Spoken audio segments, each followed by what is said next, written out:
Počela sam da predajem srpski 2020. za vreme korone. U početku su to više bili Francuzi, upravo zato što sam objavila na francuskom sajtu. Nisu to uvek babe i dede, često su i roditelji kojih nisu naučili srpski jezik dok su odrastali ili jako slabo. Najteže prilikom predavanja srpskog strancima jeste da se nađe dobar metod, da se objasne neke stvari koje ne možemo da objašnjavamo kao što objašnjavamo srpski jezik Srbima. Šta je teže predavati, srpski ili francuski? Srpski. Pričaj srpski. Dobar dan, ovo je Jelena Srećković, profesorka srpskog za strance i francuskog za sve. Ćao Jelena. Zdravo, Sejlo. Kako si? Odlično. Jelena, kako si počela da predaš srpski i kada? Počela sam da predajem srpski 2020. za vreme korone. Objavila sam na jednom francuskom sajtu da držim časove srpskog i tako sam našla prve učenike srpskog jezika. Ko su ti uglavnom učenici? Da li Francuzi ili neki drugi? U početku su to više bili Francuzi, upravo zato što sam objavila na francuskom sajtu, ali s vremenom su me ti prvi učenici preporučivali nekim drugima koji nisu uvek bili Francuzi, tako da sada radim i sa Francuzima, i sa Amerikancima, i sa Australijancima, i sa Nemcima, i sa svima. Online uglavnom, tako da uvek nađemo vreme kada možemo da se čujemo. Imaš li možda i neke ljude koji su poreklom sa naših prostora, da su njihovi babe, dede, roditelji, Srbi, Hrvati, Bosanci koji bi želeli da poboljšuju svoj jezik? Da, najčešće to jeste slučaj. Nisu to uvek babe i dede, često su i roditelji kojih nisu naučili srpski jezik dok su odrastali ili jako slabo. Šta je najteže tebi prilikom predavanja srpskog strancima? Najteže prilikom predavanja srpskog strancima jeste da se nađe dobar metod, da se objasne neke stvari koje ne možemo da objašnjavamo kao što objašnjavamo srpski jezik Srbima. Naprimjer, ne možemo da predajemo padeže tako što kažemo genitiv odgovorimo na pitanje od koga od čega. To ništa njima ne znači, moramo da nađemo neki drugi metod koji je njima razumljivi da bismo objasnili recimo funkciju padeža u rečenici.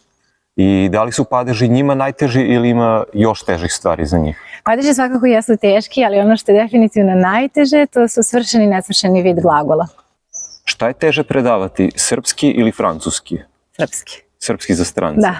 Da li si možda imala nekih smešnih situacija ili neobičnih prilikom predavanja srpskog strancima? Pa eto sad baš smiješnih situacija dešavalo mi se, ali eto uglavnom sa učenicima koji dolaze iz Rusije, koji pričaju ruski, gde ima reči koje isto zvuče u srpskom i ruskom, ali ne znače isto i ti učenici su često na nekom srednjem nivou i onda ide konverzacija i onda shvatim da oni koriste jednu reč u srpskom kao što bi koristili u ruskom, a to znači sasvim suprotno i definitivno u tim situacijama se dešava. Da li imaš više đaka koji tek počinju da uče srpski ili neki koji već imaju neko određeno znanje i htjeli bi da napreduju? Češće radim sa potpunim početnicima, gde stvarno krećemo od azbuke pa onda nadograđujemo malo po malo, ali dešava mi se, naročito sa ljudima koji su srpskog porekla i imaju porodicu iz Srbije, da već imaju neki srednji nivo sa kojima radim samo konverzaciju i gramatiku malo kroz konverzaciju. Koje metode koristiš prilikom predavanja, odnosno da li imaš neke različite metode za ljude koji već znaju neki slovenski jezik, ruski, poljski ili neki drugi, i za one koji ne znaju ni jedan slovenski jezik? Da, sad baš različite metode ne, ali ono što svakako uzimam u obzir od samog početka jeste maternji jezik osobe sa kojom radim, jezike koje ta osoba već priča. Ako se radi o nekom slovenskom jeziku, nekad čak mogu da pričam sve vreme na srpskom, osoba me pasivno razume, ali ne može da odgovori na srpskom. Naprimjer, imam jednu učenicu iz Bugarske koja me razume sve na srpskom, ali ne može da odgovori. I u tom slučaju opet radim od početka, ali njoj pričam sve vreme na srpskom. Dok sa nekim drugim učenikom, recimo iz Francuske, definitivno radim na francuskom od početka, vrlo, vrlo detaljno. I za kraj, da li imaš neki savjet za ljude koji uče srpski bez obzira da li tek počinju ili već neko vreme uče i imaju neko određeno znanje? Naravno, znači prvi savjet što više inputa, slušajte srpsku muziku, gledajte reči, pokušajte da prevedete što više možete, reči koje se ponavljaju. I drugi vrlo interesantan savjet jeste da pišete na srpskom, pišete dnevnik na srpskom, pokušajte da razmišljate u toku dana na srpskom, nešto što biste rekli sami sebi u tokom dana na maternjem jeziku ili nekom drugom. Stanete trenutak, kažete aha, kako bih ovo rekao na srpskom i polako će doći do napretka.